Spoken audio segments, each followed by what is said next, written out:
रेणु मिश्रा पौराणिक कथा YouTube channel आप सबों का स्वागत करता है। कहा जाता है पर उपदेश कुशल बहुत तेरे। बहुत आदमी जो हैं सो आपको अपना जब उनका काम लगेगा तो आपको उपदेश देंगे, और जब अपना काम आपको काम लगेगा तो वे पीछे खिसक जाएंगे। ऐसे ही एक कहानी मैं आप लोगों को सुना रही हूँ। कुशीनगर राज्य में एक बार बहुत बड़ा महामारी आया था। तो बगल के राज्य से एक वैद्य जी आए, सोचे कि महामारी भी ठीक हो जाएगा और मेरा जीविका भी चलेगा। वैद्य जी बहुत अच्छे थे, बहुत जानकार थे, बहुत अच्छा दवा देते थे। बहुत आदमी को ठीक हो गया। जब बहुत आदमी को ठीक हो गया तब वैद्य जी अपना पैसा मांगने लगे। तो जब सबका काम निकल गया, जब ठीक हो गए, जब वैद्य जी को पैसा देने की नौबत आई तो सब वैद्य जी को ब्रह्म ज्ञान का उपदेश देने लगे। बोले कि आप में भी ब्रह्म है, हम में भी ब्रह्म है, औषधि में भी ब्रह्म है, ये जो बीमारी है जिसके जिसके पास उसमें भी ब्रह्म है। तो एक ब्रह्म को दूसरे ब्रह्म को पैसा देने का क्या ज़रूरत है।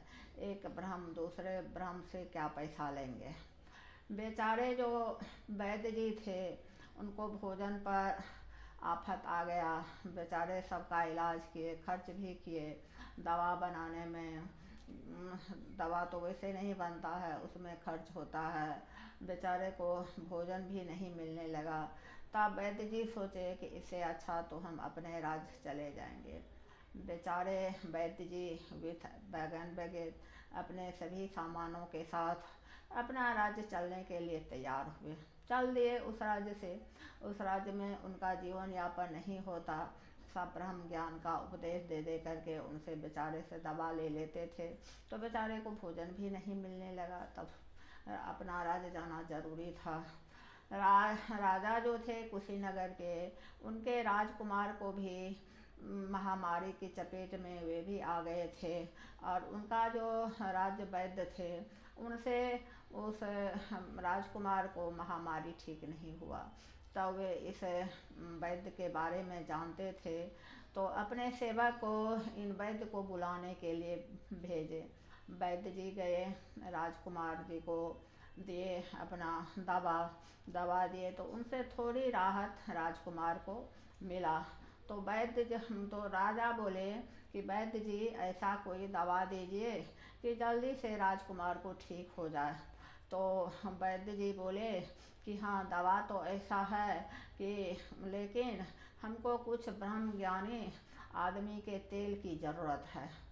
तब राजा बोले कि ये कौन सी बड़ी बात है, अपने सेवक को भेजे।